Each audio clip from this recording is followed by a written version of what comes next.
Here, let me get you started here. You don't look so hot. Okay, ask us the questions. Ready? Yeah. How did this all come to be?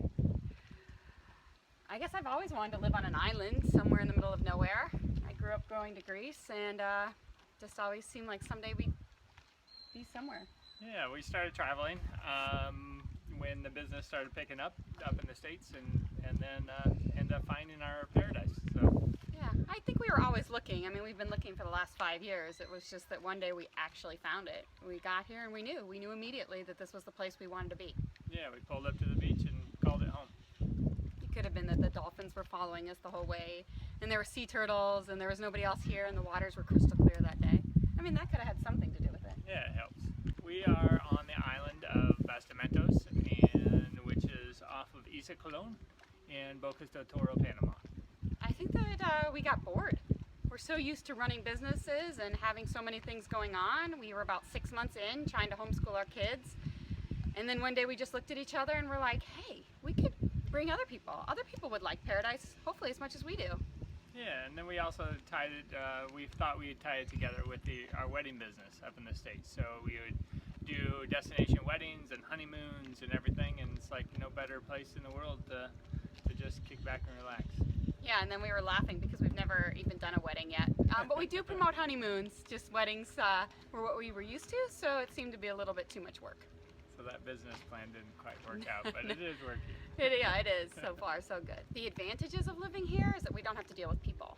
Well, actually, that's not true. We used to not have to deal with people until we opened our doors up to the world. Now it's dealing with all kinds of people. Yeah. But usually they're fairly happy with their choice of destination, but they also have to figure out how to be off the grid and eco-friendly. So yeah, I guess some people don't really know the meaning, and not that I knew the meaning really until we started living an eco-friendly lifestyle. You know, you have to always conserve, whether it's power or water or anything. But then you get this. Say hi, Tony. Hey, this is what you get. This is what you get. That's the main advantage of living here. Disadvantages of living there. The disadvantages. The proximity to a hospital. That's a huge disadvantage. yeah, and then amenities, which we've tried to create as much of the amenities as we could without ruining the culture of what we found in our paradise of Salt Creek. So Yeah, I mean, we fell in love with all the simplicities that were so far removed of the modern world.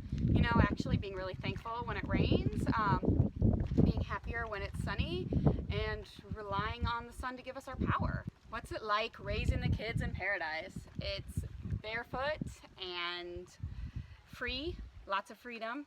yeah, they don't always go to school with shoes on. So Actually, it's totally different.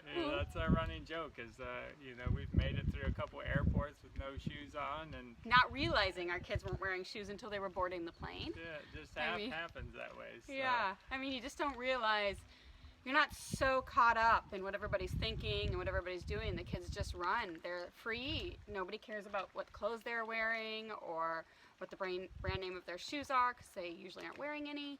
Yeah, that's pretty huge, and the diversity of the culture of down here. You know, they see all types of people doing all types of jobs, and they're really tight. It's a tight knit community, so they're really close with all their classmates and everything of that sort. Yeah, and people come from all over the world to be here, so the kids become really cultured. You know, they don't learn any hatred towards any race or any people. It's open, and the kids are growing up really open-minded. Next question. What a typical day is like. Typical day is like we usually get the kids up. They have to be on the boat between 7 and 7:15. Actually, Marty gets the kids up. I'm not a morning person. Aaron's usually still in bed. So, but yeah, instead of a school bus, they take a boat to school. About 40 minutes or so by boat, and kind of works around our client schedule. So everything we do kind of revolves around the planes coming in, the planes leaving, which are usually never on schedule. So it kind of throws everything in a whirlwind. But it's just a matter of. I mean, I took all the curtains off our windows so I could wake up every morning to the sun coming up over the Caribbean. I like to fall beaches or just Yeah. being at peace here. Your soul seems to rest in this place. Yeah, we go for a couple swims per day if it's nice weather out and nice water, which is usually 90% of the time. And you know, we again get to meet clients from all over the world and kind of introduce them to our paradise. When we started the resort, there was only 2 really small resorts out here, and we're dealing with an indigenous community that didn't know anything about hospitality. So it's, you know, basically starting from square one. I mean, we have stories of introducing some of them to can openers for the first time. Them having no idea what that was. Washing machine, where the one lady stood over it for 45 minutes trying to figure out what it was doing until we explained to her she could actually do something else and then come back. So it's been a big challenge. So, you know, along the way we've got some great help as far as to kind of help us guide everybody through the I think that things that system. we would take for granted, that we would just know in our everyday life, we're finding out that if you're not exposed to it and you don't grow up with it, that sometimes you just don't know. So you have to start over, be patient, and teach. Yeah, and the proximity of supplies has always been a huge challenge. As it gets closer to holidays and everything, Bocas runs out of everything. So then the nearest place to get stuff is about 3.5 hours away. So Through the mountains. So it's a pretty challenge. challenging. It's- I don't like to count every penny.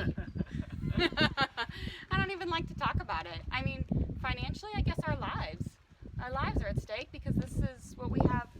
Yeah, we have Everything everything into. kind of riding down here. I mean, we still have the business in the States, but it's everything we wanted to do, and we invested it into down here.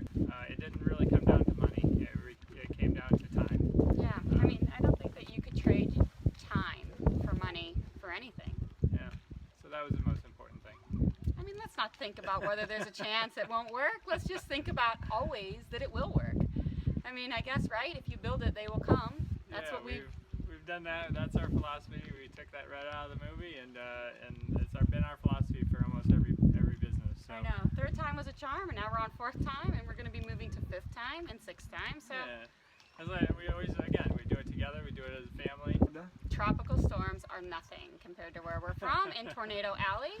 So are we worried? Absolutely not. Yeah, one of the worst storms that they had down here, all the locals came up afterwards and said, "Oh, I can't believe that." And it's like, well, in the Midwest, it's followed by a tornado. Yeah, so like, so if you're not running from a tornado, we're pretty satisfied being down here, hurricane-free, and yeah, it's hurricane-free weather. I remember the last time I was in the States, I called Marty and I was like, oh my God, it's starting to hail, the skies are turning gray, and I looked over and there was a funnel cloud, and I'm like, went right over the median, other way, flying 45 minutes the other way to stay away from a funnel cloud. And like here, we're like, oh no, it's not that big of a deal. You know, we get a Little wind, swell, little little rain, a little flooding, we're back to normal.